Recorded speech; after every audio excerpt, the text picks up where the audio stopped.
안녕하세요. 시골 목사입니다. 오늘은 호세아 9장을 살펴보시겠습니다.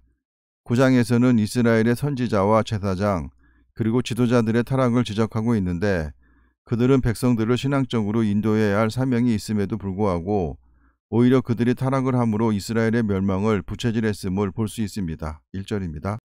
이스라엘아 너는 이방 사람처럼 기뻐 뛰놀지 말라. 내가 음행하여 내 하나님을 떠나고 각 타작마당에서 음행의 값을 좋아하였느니라. 타작을 해서 본 돈으로 바알 신전에서 음행을 한 것 같습니다. 2절입니다.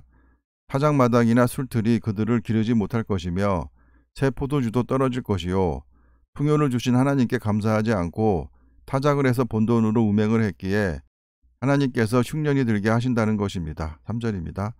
그들은 여호와의 땅에 거주하지 못하며 에브라임은 애굽으로 다시 가고 아스루에서 더러운 것을 먹을 것이니라. 이스라엘이 망해서 일부는 애굽으로 가서 살았고 일부는 아스루가 포로로 끌고 가서 그들이 주는 부정한 음식을 먹고 살아야 했습니다. 4절입니다. 그들은 여호와께 포도주를 부어 드리지 못하며 여호와께서 기뻐하시는 바가 되지 못할 것이라. 그들의 재물은 애국하는 자의 떡과 같아서 그것을 먹는 자는 더러워지나니 그들의 떡은 자기의 먹기에만 소용될 뿐이라. 여호와의 집에 들을 것이 아님이니라. 율법에 따르면 초상집 즉 사람이 죽은 자의 집에 들어가는 자와 그곳에 거하는 자 그곳에 있는 그릇이나 시체를 만진 자 등은 7일 동안 부정하게 되었기에 그들이 아스루에서는 하나님께 제사를 드릴 수가 없게 된다는 것입니다. 5절입니다. 너희는 명절날과 여호와의 절기의 날에 무엇을 하겠느냐? 아스루의 포로로 잡혀가면 그곳은 성전이 없기에 절기를 지킬 수 없다는 것입니다. 보라 그들이 멸망을 피하여 갈지라도 애굽은 그들을 모으고 높순 그들을 장사하리니 그들의 은은 귀한 것이나 찔레가 덮을 것이요 그들의 장막 안에는 가시덩굴이 퍼지리라. 이스라엘이 망하는 것을 피해 애굽으로 간들 그곳 역시 하나님의 저주를 받아 황폐하게 된다는 것입니다. 7절입니다. 형벌의 날이 이르렀고 보응의 날이 온 것을 이스라엘이 알지라. 선지자가 어리석었고 신에 감동하는 자가 미쳤나니 이는 내 죄악이 많고 내 원한이 크민이라. 내 원한은 신에 감동된 자와 선지자에 대한 백성들의 원한을 말하는 것입니다. 8절입니다. 에브라임은 나의 하나님과 함께한 파수꾼이며 선지자는 묻은 길에 친 새 잡는 자의 그물과 같고 그의 하나님의 전에는 원한이 있도다. 에브라임이 하나님의 파수꾼으로서 임무를 충실하게 하지 않았고 선지자들도 바르게 행동하지 않았기에 백성들에게 원한을 샀다는 것입니다. 9절입니다. 그들은 기브아의 시대와 같이 심히 부패한지라. 여호와께서 그 악을 기억하시고 그 죄를 벌하시리라. 기브아 시대라는 것은 사사시대에 기브아에 사는 불량배들이 레이인을 동성 강간하려다가 못하게 되자 레이인의 첩을 강간한 사건이 있었던 패악의 시대를 말하는 것입니다.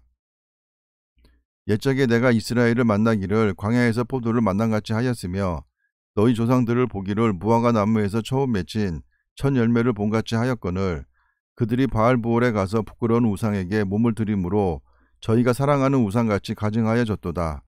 이스라엘 백성들이 시딤에서 머물고 있을 때 모압 여인들의 유혹으로 인해 그들과 음행하고 그들이 섬기던 바알부올에게 절하며 우상의 제물을 먹었다가 하나님의 진노로 이스라엘 진중에 연병이 돌았으며 이로 인해 2만 4천 명이 죽은 적이 있었습니다. 11절입니다. 에브라임의 영광이 새같이 날아가리니 해산하는 것이나 아이 베는 것이나 임신하는 것이 없으리라. 혹 그들이 자식을 기를지라도 내가 그 자식을 없애하여 한 사람도 남기지 아니할 것이라. 내가 그들을 떠나는 때에는 그들에게 화가 미치리로다. 한 사람도 남기지 않겠다고 기록한 것은 수사학적 기법으로 아스루에 의해 많은 백성이 죽는다는 것입니다. 13절입니다. 내가 보건대 에브라임은 아름다운 곳에 심긴 두로와 같으나 그 자식들을 살인하는 자에게로 끌어내리로다. 여호와여 그들에게 주소서. 무엇을 주시려 하나이까? 아이 베지 못하는 태와 젖없는 유방을 주시옵소서. 아스루에 의해 멸망하는 날에는 뱃속에 있는 아이들이나 어린아이들까지 모두 살육을 당할 것이므로 차라리 아이를 갖지 않는 편이 낫다는 것입니다. 그들의 모든 악이 길갈에 있으므로 내가 거기에서 그들을 미워하였노라. 그들의 행위가 악함으로 내 집에서 그들을 쫓아내고 다시는 사랑하지 아니하리라. 그들의 지도자들은 다 반역한 자니라. 길갈은 출애굽 없이 요단강을 건너 가나안 땅에 이르렀을 때의 첫 정착지이고 엘리사가 활동하던 곳인데 베델과 함께 우상 숭배의 땅이 되었습니다.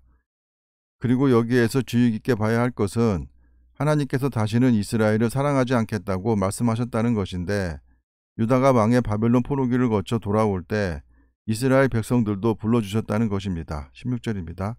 에브라임은 매를 맞아 그 뿌리가 말라 열매를 맺지 못하나니 비록 아이를 낳을지라도 내가 그 사랑하는 태의 열매를 죽이리라.